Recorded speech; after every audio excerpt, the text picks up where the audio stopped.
स्वर्ग।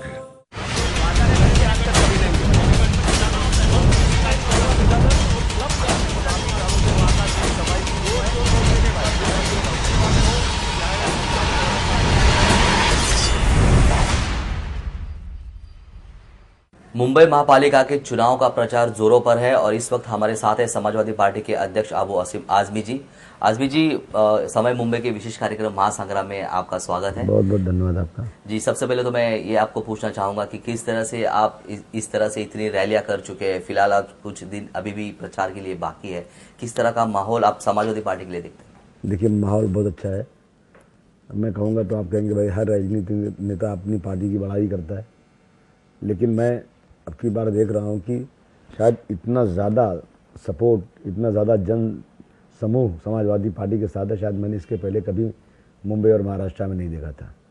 मैंने 118 सीटें लड़ा रहा हूँ मैं, परंतु मैंने वहाँ जहाँ टिकट दे दिया, भाई कार्यकर्ता काम कर रहा है, मेहनत कर रहा है, उसको टिकट चाहिए, परंतु मेरा वहाँ वोट बैंक बहुत कम है, लेकिन वहाँ भी मैं जा रहा हूँ तो मुझे लगता है कि यहाँ भी मैं जीत जाऊँगा।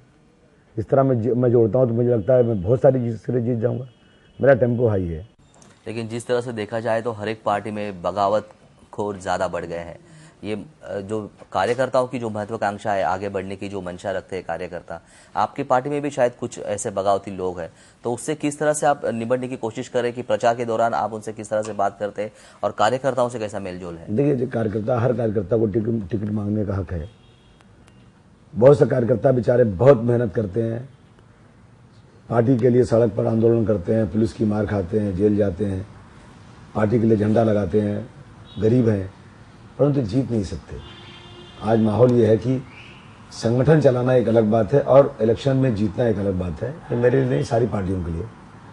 तो अब 10 आदमी टिकट मांग रहे हैं, एक को देंगे तो 9 आदमी नाराज होता है, तो उनसे माफ़ी मांगते हैं, क्षमा मांगते हैं, भाई ठीक है, देखो 10 में एक ही लड़ेगा, एक बार तुम नगर सेवक रह चुके तो दूसरे को ले दो। लेकिन अब एक बार जो नगर सेवक रह लिया वो समझता है कि बस मैं नगर सेवक था तो मुझे फिर मिलना चाहिए। उसे क्यों मिलना चाहिए? एक बार उसको लड़ाया, दूसरी बार दूसरे को लड़ाएं, तीसरी बार तीसरे को लड़ाएं, ऐसा होता है। और हर जगह थोड़ा बहुत है, लेकिन मेरा कोई बहुत ज़्यादा इसका असर नहीं है।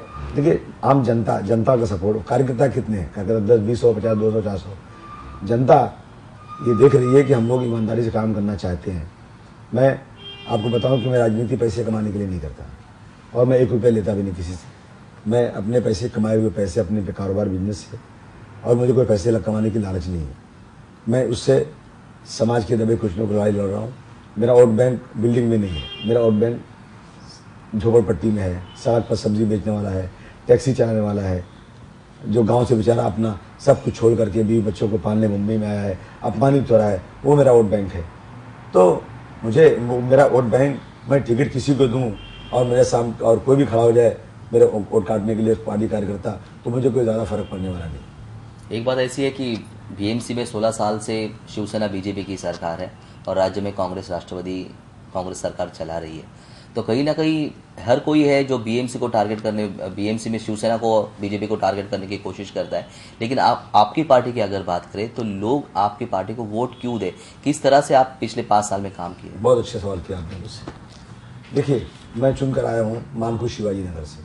पिछले 25-30 सालों से पानी नहीं मिल रहा था। कांग्रेस का नगर सेवक, कांग्रेस का आमदार, कांग्रेस का खासदार, बम्बई में कांग्रेस की सरकार, दिल्ली में कांग्रेस की सरकार, पानी नहीं दे सकते। सड़क के एक तरफ पानी आ रहा है, दूसरी तरफ पानी नहीं आ रहा है। सड़क के एक तरफ मेजॉरिटी के लोग रहते हैं, दूसरी तरफ माइनॉरिटी के लोग रहते हैं। कांग्रेस पार्टी को क्यों? कांग्रेस, एनसीपी, बीजेपी, शिवसेना, ये तो है अब मन से हमेशा नफरत की आग फैलाती है, भाई भाई को बांटने की बात करती है। और अगर बहुत मनसे को महाराष्ट्रियन से प्रेम है तो बाला साहब ठाकरे ने पिछले 50 सालों से महाराष्ट्रियन के लिए कुछ न कुछ किया है। ऐसा नहीं कि मेरी उनकी जो नीति है बहुत अलग है, मैं मेरी उनकी ऐसी पैरेलल लाइन जो कभी मिल ही नहीं सकती। मैं बिल्कुल उनकी नीतियों के खिलाफ हूँ, परंतु महाराष्ट्र में सही, वो तो और कहीं जाते नहीं, उनका सिर्फ महाराष्ट्र ले देकर राजनीति है। महाराष्ट्र में कम से कम मराठी भाइयों के लिए उन्होंने संघर्ष किया है।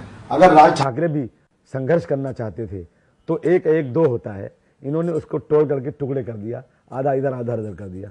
तो कैसे मराठी के शुभचिंतक ये हैं? ये महाराष्ट्र के शुभचिंतक नहीं है, ये अपने शुभचिंतक है, ये जनता जानती है। इनको बाइकआउट कीजिए आप। सामने आई बीजेपी शिवसेना जो 15 सालों से यहाँ पे सत्ता में है, और कांग्रेस एनसीपी की सरकार है। अब आप एक तरफ सरकार देखिए, एक तरफ कारपोरेशन देखिए। कारपोरेशन 100% शिवसेना बीजेपी का सत्ता है, मगर उसका रिमोट कंट्रोल किसके पास रहता है? सरकार के पास रहता है। यदि कारपोरेशन में बैठे हुए लोग घोटाला कर रहे हैं, कारपोरेशन में बैठे हुए लोग काम नहीं कर रहे हैं, बेईमान लोग हैं, तो सरकार शिकंजा कस सकती है, उसे डिसमिस कर सकती है। कमिश्नर साहब की मर्जी के बगैर एक फंड पास नहीं हो सकता, एक मेयर एक ईंट नहीं लगा सकता। तो मैं कैसे मान जाऊं कि बीजेपी शिवसेना खाली जिम्मेदार है? जिम्मेदार बीजेपी शिवसेना तो है। आप चाहते कि एडमिनिस्ट्रेशन प्रशासन भी उतना ही जिम्मेदार? नहीं, मैं नहीं कहता हूं, ये कानून कहता है। कमिश्नर कौन बिठाता है? कमिश्नर साहब बात सुनते हैं उन्हीं की जो सरकार सत्ता में बैठी हुई है, जो कमिश्नर को बिठाती है। और मैं बीजेपी शिवसेना के खिलाफ लड़ाई लड़ रहा हूं। मैं आज भी कांग्रेस को दिल्ली में न चाहते हुए जहर का घूंट पी करके सांप्रदायिक शक्तियां बैठने ना पाए, इसलिए सपोर्ट भी कर रहा हूं और उन्हीं से मार भी खा रहा हूं। परंतु उसके बाद मैं ये कह दूं कि सिर्फ बीजेपी शिवसेना इसकी जिम्मेदार है, नहीं, जिम्मेदार दोनों हैं।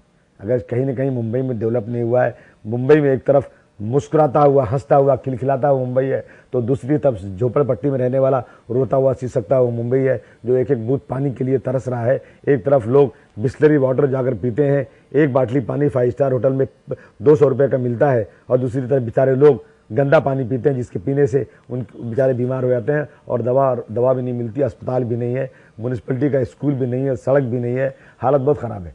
जिम्मेदार सरकार इसकी है। और आज ये कह दें कांग्रेस एनसीपी की वो सत्ता में आ जाएंगे तो बहुत सुधार हो जाएगा, तो मैं अपनी पार्टी का एक आदमी नहीं खड़ा करूं, मैं मुंबई का डेवलपमेंट पहले देखूं। परंतु मुझे मालूम है कि कांग्रेस के लोग कितने बड़े भ्रष्टाचारी हैं। मैं शरद पवार साहब से पूछना चाहता हूं कि आप वही तो करेंगे ना जो आपने सत्ता में रहकर किया है। आप इसराइल भेजते हैं पुलिस को ट्रेनिंग करने के लिए, और वो पुलिस ट्रेनिंग करके इसराइल के यहूदी लोग जो दुनिया में इस्लाम को ख़त्म करना चाहते हैं, वहाँ पुलिस कमिश्नर साहब जाएंगे, ट्रेनिंग लेकर आएंगे, वहाँ के लोग यहाँ आकर हमारी पुलिस को ट्रेन करेंगे, तो बेगुनाह मुसलमानों को जेल में भेजेंगे आप, और फिर मुसलमानों से वोट मांगेंगे आप। शरद पवार साहब, मैं आपसे पूछना चाहता हूँ, मैं कांग्रेस के नेताओं से पूछना चाहता हूँ कि आप मुसलमानों का वोट तो मांग रहे हैं, लेकिन आपने अपने मैनिफेस्टो में लिख के दिया था, और मैं टेलीविज़न पर बोल रहा हूँ, अगर आपकी हिम्मत है इसका जवाब दीजिए मुझे। आपने कहा था कि हम सत्ता में आ गए तो मुसलमानों का इस्माइल यूसुफ कॉलेज, जो मुसलमानों ने खुद अपने ज़मीन अपने पैसे से ख़रीदा था, 65 एकड़ ज़मीन जोगेश्वरी में, आप सरकार ने उसको कब्जे में अपने ले लिया है। आज मुसलमानों को आप कुछ नहीं दे रहे हैं, उनकी ट्रस्ट की ज़मीनें कब्जा कर रहे हैं, उनको नौकरी नहीं दे रहे हैं, उनको जेल में भेज रहे हैं, और उनके पुरखों की खरीदी हुई ज़मीन आप कब्जा करके ले रहे हैं, और वोट मांगते वक्त बोलते हैं कि सत्ता में आऊँगा तो दे दूंगा। कहाँ दिया आपने? मैं डॉक्टर भीमराव अम्बेडकर की जय जयकार करता हूँ। असेंबली में 288 एमएलए रेजुलेशन पास करते हैं कि हिंदू मिल की जगह डॉक्टर भीमराव अम्बेडकर का स्मारक बनना चाहिए, मैं सपोर्ट उसका हूँ। लेकिन एक ये प्रस्ताव क्यों नहीं पास करते कि हम वादा किया था हम लोगों ने जो सत्ता में बैठे हैं, इस्माइल यूसुफ कॉलेज की जगह देंगे, नहीं दिया उन्होंने आज तक। क्यों उनको मिलना क्यों चाहिए? आज बहुत सारी चीज, जो जेल में लोग बंद पड़े हैं उनको आप छोड़ नहीं रहो। एक बार ये अनाउंस कर दो ना शरद पवार साहब और पृथ्वीराज चौहान साहब कि जो बेगुनाह लोग जेल में हैं मैं इंक्वायरी करवा कर तुरंत छोड़ दूंगा, और छोड़ूंगा ही नहीं, अगर उनको मैंने 10 साल रखा है और 10 साल का उनका कितना खर्जाना मुकदमे में खर्च, उनको जेल में रखने के बाद कितना उनके बाल बच्चों को टॉर्चर, सारे अमाउंट को जोड़ के कह दो कि हम पैसा उतना दे देंगे, और जिन पुलिस वालों ने जानबूझकर पकड़ा उनको हम सस्पेंड कर देंगे।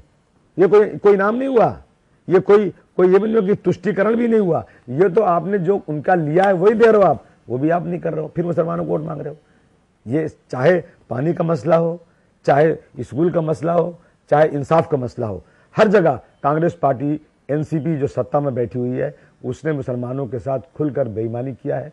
अगर मुसलमान उनको वोट देता है, उत्तर भारतीयों की बात ले लीजिए आप, उत्तर भारतीयों को राहुल गांधी कहते हैं कि वो भीख मांग रहे हैं। मैं भीख मांग रहा हूँ? मैं उत्तर भारतीय हूँ, मैं जरूर मुंबई आया था नंगे पैर, मैंने मेहनत किया, मैंने मजदूरी किया, मैंने मुंबई के सड़कों पर काम किया और पैसे कमाए, टैक्स भरे, इज्जत के साथ। और राहुल गांधी बैठकर वहां से कहते हैं, जिनको मालूम नहीं कि हिंदुस्तान क्या है, किसान क्या है, वो कह रहे कि उत्तर भारतीय मुंबई में भीख मांग, कब तक मांगोगे भीख मंगवाने वाले तुम लोग ही हो, तुमने भीख मंगवाया है।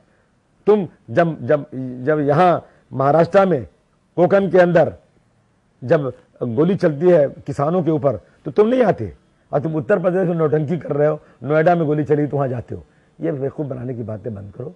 कांग्रेस पार्टी को शिकंजा कसना चाहिए, एनसीपी का शिकंजा कसना चाहिए और समाजवादी पार्टी को इतना वोट मिलना चाहिए कि मेयर हमारी मर्जी से बने। देखिए, सपना तो बड़ा ही देखना चाहिए।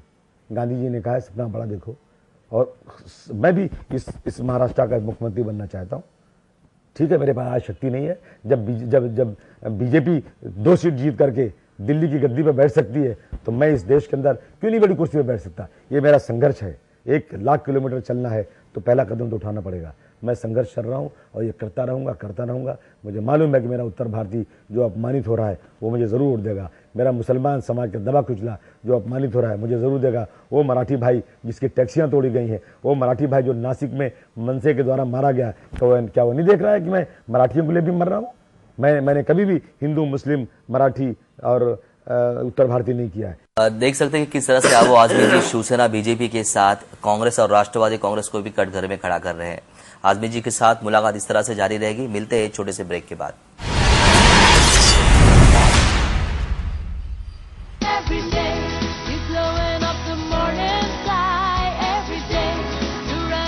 GD Vase, jewelry for everyday adulation.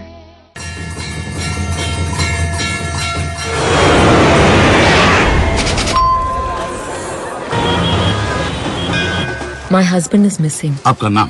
विद्या बागची. आपका हस्बैंड्स नेम? अर्नब. बागची.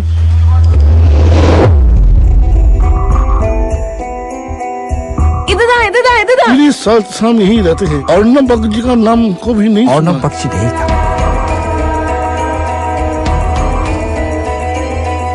मुझसे रोज वो यहीं से बात करते थे। क्या सर लगा रखा है, मुझसे बात कीजिए ना।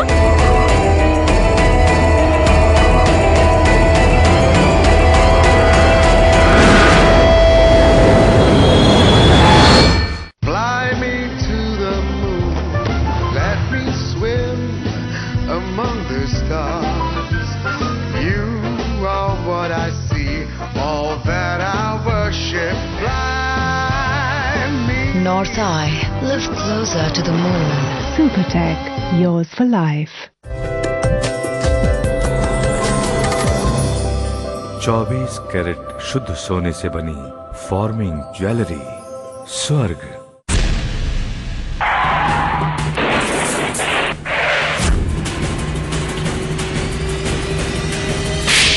My name is Anjali Malhotra. I'm an RI from United States of America.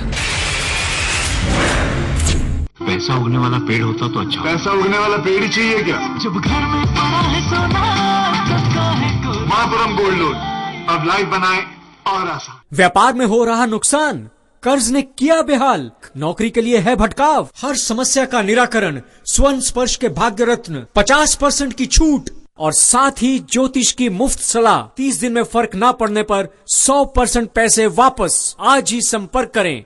अहोरात्र विकासाचा ध्यास पाहिजे। हाय-फाय शिक्षणाची झाली खुली दारे, शाळेत कम्प्युटरचे वाहतात वारे। जसे उंच भरारीसाठी आभाळ पाहिजे, तशी सुशिक्षित मुंबईसाठी शिवसेना शिवसेना।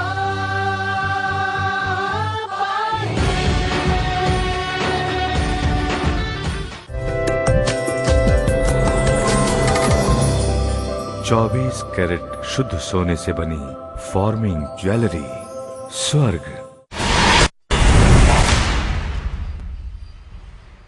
ब्रेक के बाद आपका स्वागत है। आजमी जी, हम इससे पहले बात कर रहे थे कि किस तरह से राष्ट्रवादी कांग्रेस हो या फिर शिवसेना बीजेपी मनसे हो, किस तरह से लोगों के लिए परेशानी का सबब बनती जा रही है। अल्पसंख्यकों की वोट मांगने के लिए वो राजनीति जरूर करते हैं। लेकिन एक बात अगर आपसे पूछी जाए तो जिस तरह से आपने पार्टी बढ़ाई है, आपने अभी कहा था कि 1997 में आपने 22-23 सीटें इस मुंबई के महापालिका चुनाव में जीत कर लाई थी। लेकिन जितनी भी आप मेहनत करते हैं, आप शरद पवार जी का नाम लेते हैं, जितनी भी मेहनत करते हैं, एमएलए चुन के लाते हैं, मुंबई से भी कई जगहों से आपके एमएलए चुन के लाए थे, लेकिन हर एक जो आपके एमएलए हो या नगर सेवक हो वो आपके साथ नहीं जुड़ा हुआ होता। शरद पवार शायद उसे अपने पास घसीट लेते हैं। तो ये माहौल, ये परिस्थितियां कैसे बनती है? देखिए, मेरा नेता मुलायम सिंह यादव जो है ना, सचमुच इस देश में महान नेता है। जिसको महान कहते हैं वही नेता है।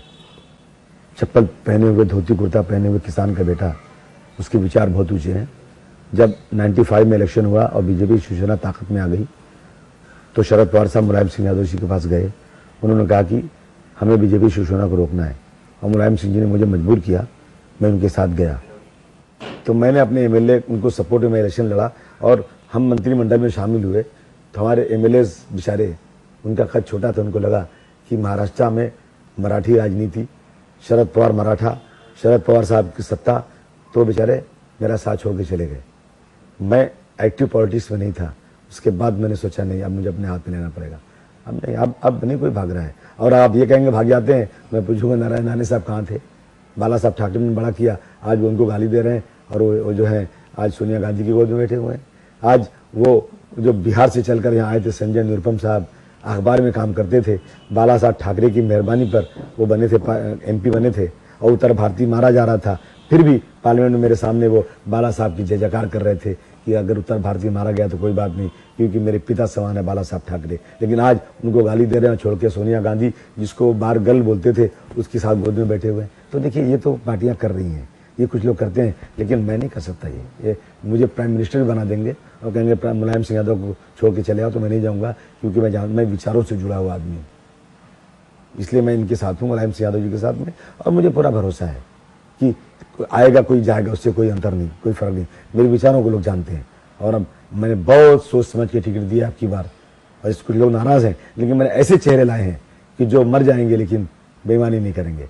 देखिए, अब मेरे पे एक ही आरोप लगाते हैं ये लोग कि अबू आसिम शिवसेना से मिले हुए हैं। मैं आज तक बाला साहब ठाकरे के पास नहीं गया हूँ, आज तक उद्धव ठाकरे से नहीं मिला हूँ, आज तक मैं राज ठाकरे से नहीं कभी नहीं मिला हूँ। चलते हुए देख लिया, मैं नहीं जा रहे होंगे। लेकिन वो लोग जो है, हमारे यहाँ मसल है ना कि सूप बोला बोला छलनी बोली जिसमें 100 सुराग। ये राष्ट्रवादी के लोग, कल शरद पवार जी की मीटिंग थी गोंडी में और उनका एमएलए बोल रहा था कि समाजवादी पार्टी शिवसेना के करीब है, तो लोग हंस रहे थे। अरे भाई, शिवसेना के करीब है, कहाँ देखा? बोले सपने में देखा। अच्छा, और मैं कह रहा हूँ मेरे पास प्रूफ है, मेरे पास, आपके पास भी प्रूफ है कि राष्ट्रवादी पार्टी और शिवसेना क्या पूना की कारपोरेशन में एक साथ नहीं थे? क्या राष्ट्रवादी और कांग्रेस, शिवसेना और बीजेपी एक साथ महाराष्ट्र में कई जगहों पर जिला परिषद, म्युनिसिपैलिटी, कारपोरेशन में सत्ता का लड्डू नहीं खा रहे?